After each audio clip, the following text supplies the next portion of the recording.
बावजूद बहुलवादी संस्कृति इस देश का हिस्सा रही है। हम ऐसे ही पले बढ़े हैं। कोई नुक्कड़, कोई गली, कोई गांव नहीं है जहां हमने हिंदू, मुसलमान, सिख, ईसाई, नास्तिक ना देखे हो। आजादी की लड़ाई में सबका योगदान, हिंदू, मुसलमान, सिख, ईसाई और नास्तिक भी। अपने जीवन के एक बड़े हिस्से में मैं भी नास्तिक, जब मैंने भगत सिंह को पढ़ा, मैं नास्तिक क्यों, तो मुझे गर्व होता था कि भगत सिंह वाली परंपरा। एक चीज मैं इससे पहले कि कहूं, एक महत्वपूर्ण चीज कहना चाहता हूं। मैं इस सदन में जितनी बार बोला हूं, नेहरू जी जरूर यहां चर्चा में आते हैं। जवाहरलाल नेहरू। सर, मैं कांग्रेस का नहीं हूं, लेकिन अपने को नेहरूवादी मानता हूं, गांधीवादी मानता हूं, अंबेडकरवादी मानता हूं, और परस्पर विरोध नहीं है। इनका तब के वक्त में विरोध था, लेकिन मैं आज कह रहा हूं, अगर कोई ऐसी व्यवस्था हो कि ये पृथ्वी पे आएंगे ना, तो एक मोर्चा बना लेंगे एक साथ मिलकर। आज की हकीकत के संदर्भ में मैं क्यों कह रहा हूं, एक छोटी चिट्ठी, आजकल चिट्ठियां पढ़ी जा रही हैं सर, लेकिन चिट्ठियां पढ़ने में लोग थोड़ी बेईमानी कर रहे हैं। सेमी कोलन के बाद का हिस्सा पढ़ते हैं, पूरा पत्र नहीं पढ़ते हैं। अमृता शेरगिल जी जवाहरलाल नेहरू जी को लिख रही हैं। यह है नवंबर 6, 1937। सर गौर कीजिएगा, बहुत प्यारी खूबसूरत चिट्ठी है। यह चिट्ठी कहती है, उनकी किताब मिली थी आत्मकथा। यह चिट्ठी कहती है, my dear Jawahar, as a rule I dislike biographies and autobiographies. They ring false, pomposity or exhibitionism. But I think I like yours. You are able to discard your hello. You are capable of saying, when I saw the sea for the first time. When others would say, when the sea saw me for the first time. Sir आजकल ऐसे लोग बहुत तरक्की कर रहे हैं जो ये कहते हैं कि समंदर ने आज मुझको पहली बार देखा, ये नहीं कि मैंने समंदर को पहली बार देखा।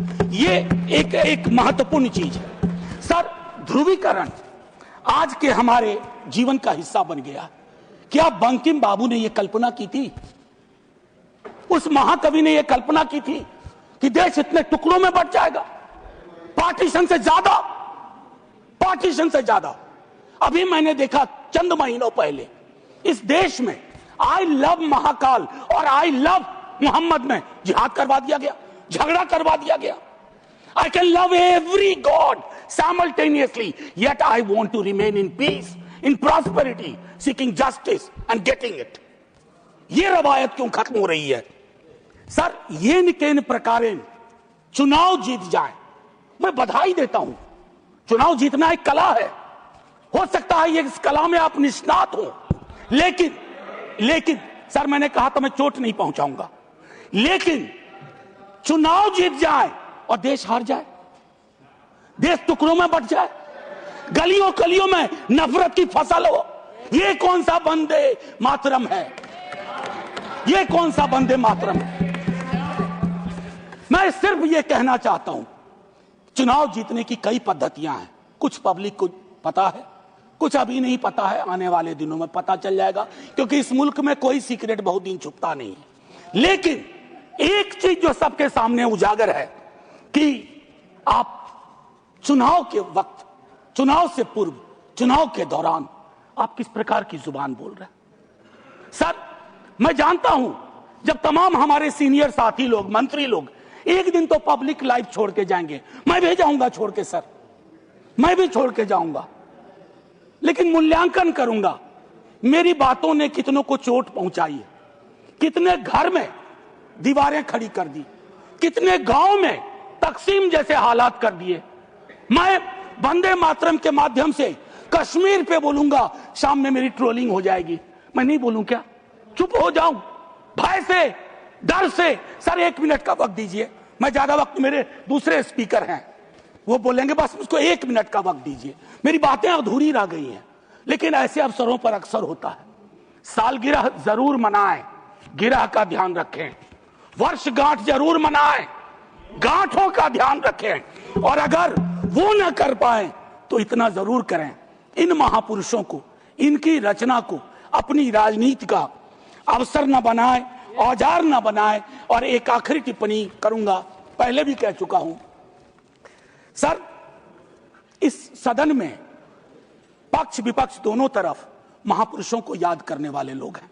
सर 30 सेकंड और दे दीजिए, न जाने उस कुर्सी में क्या है जो बैठता है, जो बैठते हैं। सर बस 30 सेकंड दे दीजिए, मैं 30 सेकंड मांग रहा हूं।